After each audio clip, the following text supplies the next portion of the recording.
Bienvenidos, somos el vuelo del Fénix, canal de YouTube, y les vamos a presentar nuestro actual vídeo. Agartha. La misteriosa civilización subterránea que los nazis intentaron contactar. La Alemania nazi descubrió rápidamente que de la mano del rigor científico no solo podría tomar ventaja durante la Segunda Guerra Mundial, sino fundamentar sus principios ideológicos, así como satisfacer la curiosidad supersticiosa de sus altos rangos, aunque la mayoría de las veces fue a costa del sufrimiento humano. Una de las tantas investigaciones realizadas que tuvieron un tinte macabro son las de la Ahnenerbe, la Sociedad para la Investigación y Enseñanza sobre la Herencia Ancestral Alemana. Esta fue juzgada como una de las patrocinadoras de los experimentos médicos en los campos de concentración, en particular aquellos que respondían a sus necesidades, como la resistencia a la altitud o a la congelación. La sociedad ocupaba su tiempo en expediciones de carácter arqueológico, así como antropológico y etnológico alrededor del globo. No obstante, en sus investigaciones la ciencia pasó a segundo término cuando el ocultismo se hizo del papel principal. La afición de Hitler por los temas relacionados al ocultismo y no es un secreto, por ejemplo, su búsqueda de la lanza de Cristo está documentada ampliamente, de la misma forma que la del Santo Grial inscrita en la cultura pop a través de hits de Hollywood como Indiana Jones. Tales creencias, en conjunción con la preponderancia de cierto afán cientificista detrás de la raza aria, proveyeron del contexto que permitió que la existencia del reino de Agartha fuera sumamente seductora para la sociedad alemana de entonces. Agartha suponía ser un reino subterráneo que se extendía alrededor del mundo a través de una serie de túneles y canales, siendo Shambhala la ciudad más importante de tal civilización. Según la versión que se lea, en Agartha habitaría una de las especies más longevas del mundo y, a ojos de los alemanes, podría encontrarse el origen de la raza aria. La búsqueda incesante del supuesto ancestro de la raza aria, hizo que una expedición de la Ahnenerbe partiera hacia el desierto de Gobi, en la meseta tibetana, en búsqueda de una de las entradas de Agartha en 1938. Esta fue liderada por el zoólogo, Ernest Scheffer, quien según cuenta la historia, tuvo que ceder a los deseos de Heinrich Himmler, el Reichsführer de la SS que así como Hitler, estaba interesado en cuestiones esotéricas, pero sobre todo, deseaba demostrar un par de teorías que se consideraban prominentemente nazis, como la Weltanlehre o la cosmogonía glacial. Tal teoría fue propuesta por Hans Hrobiger y explicaba el origen del mundo, mezclado con otros factores como precisamente la existencia de una raza. De tal forma, la expedición al Tíbet se caracterizó por un afán científico de analizar a la población del lugar, así como los restos óseos, en un intento de encontrar en ellos vestigios de la raza primigenia. La primera evidencia científica pública se produjo en 1947, cuando el contraalmirante Richard E. Byrd de la Marina de los Estados Unidos voló directamente hacia el Polo Norte y en lugar de ir sobre el polo, en realidad entró en el interior de la Tierra. En su diario con otros testigos, habla de haber entrado al interior hueco de la Tierra, y viajar 1700 millas a través de montañas, lagos, ríos, vegetación verde y vida animal. Él dice haber visto monstruosos animales parecidos a los mamuts de la antigüedad moviéndose entre la maleza. Finalmente encontró ciudades y una próspera civilización. Su avión fue saludado por máquinas voladoras que nunca había visto antes. Lo escoltaron a un lugar de aterrizaje seguro y fue recibido amablemente por los emisarios de Agartha. Después de descansar, él y su tripulación fueron llevados a cumplir con la regla de Agartha. Le dijeron que le había permitido entrar en Agartha por su alto carácter moral y ético.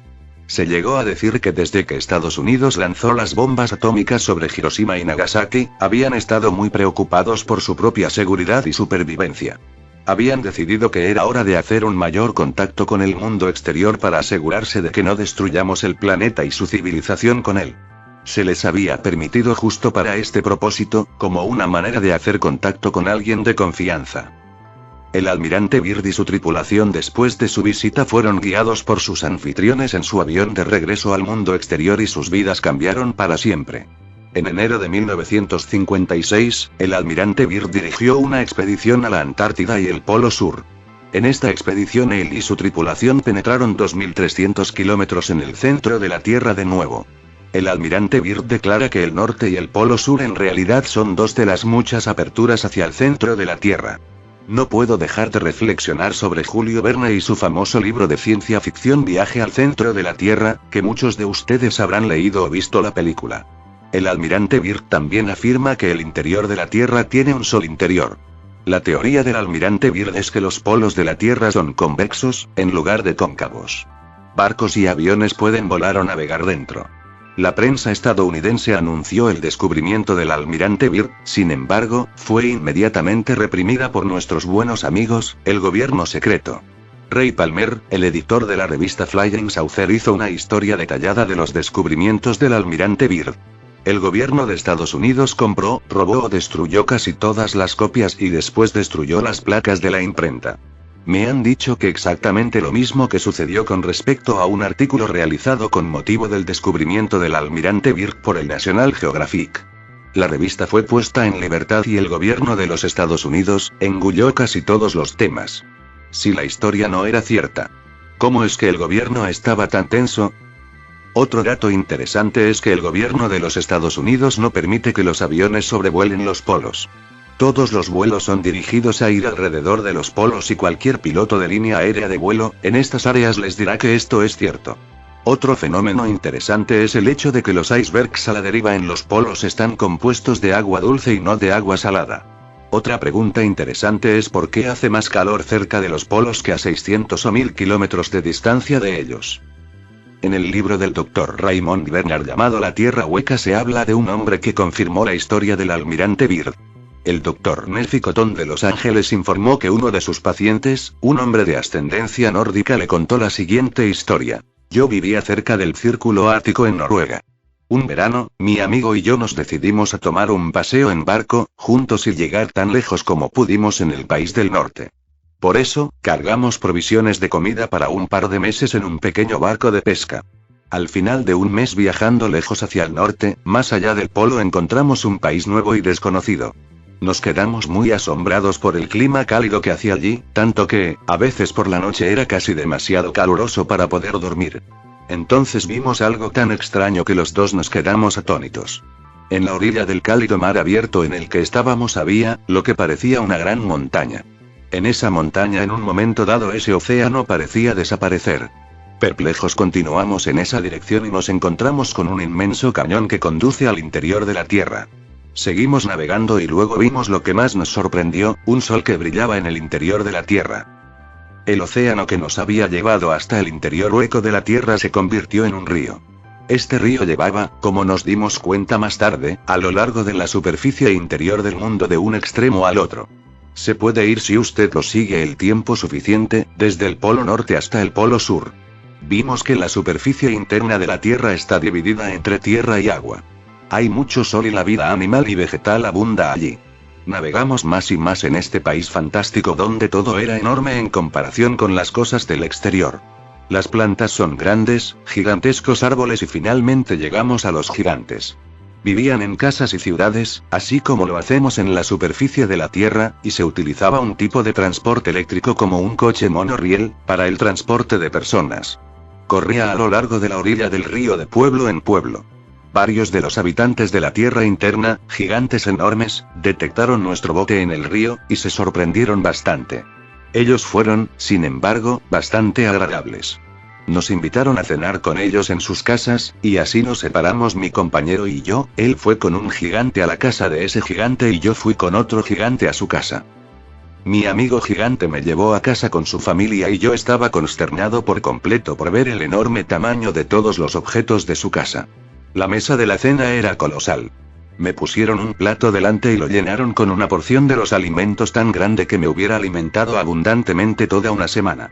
El gigante me ofreció un racimo de uvas y cada uva era tan grande como uno de nuestros melocotones. Probé una y me pareció mucho más dulce que cualquiera que yo había probado en el exterior. En el interior de la Tierra todas las frutas y verduras saben mucho mejor y son más sabrosas que las que tenemos en la superficie exterior de la Tierra. 5 Nos quedamos con los gigantes por un año, disfrutando de su compañía tanto como ellos disfrutaron de conocernos. Hemos observado muchas cosas extrañas e inusuales durante nuestra visita a estas personas notables, y nos quedamos impresionados continuamente en sus avances científicos y las invenciones. En todo este tiempo nunca fueron hostiles con nosotros y de hecho, se ofrecieron cortésmente a protegernos si lo necesitábamos para el viaje de regreso. Otro relato diferente acerca de una visita a la Tierra Hueca, fue mencionado por otro noruego con el nombre de Olaf Hansen, y fue narrado en un libro llamado El Dios Humeante, escrito por Willis George Emerson. El término dios de humo se refiere al sol central en el interior hueco de la Tierra, que es más pequeño y menos brillante que nuestro sol exterior y por lo tanto, aparece como un meante. El libro relata las experiencias de un padre y su hijo Noarse que en su pequeño barco de pesca trataron de encontrar la tierra más allá del viento del norte de la que habían oído hablar. Un vendaval aparentemente los llevó a través de la abertura polar al interior hueco de la Tierra. El libro fue publicado en 1908. Se habla de las experiencias del hijo. Al parecer, pasó 2 años allí y regresó a través de la abertura polar del sur. El padre perdió la vida cuando un iceberg se partió en 2 y destruyó el bote. El hijo fue rescatado y le contó su increíble historia.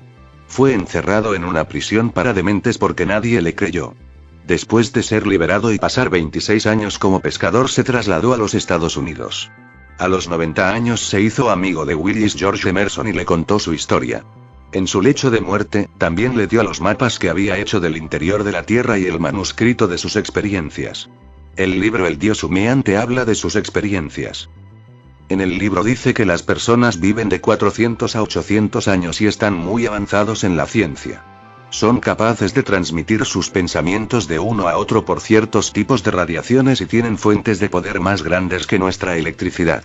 Ellos son los creadores de los platillos volantes, los cuales son dirigidos por su poder superior tomado del electromagnetismo de la atmósfera. Tienen 12 o más pies de estatura. Otra nota interesante es que en el año 1942 la Alemania nazi envió una expedición compuesta por algunos de sus principales científicos en un intento de encontrar una entrada a la Tierra Hueca.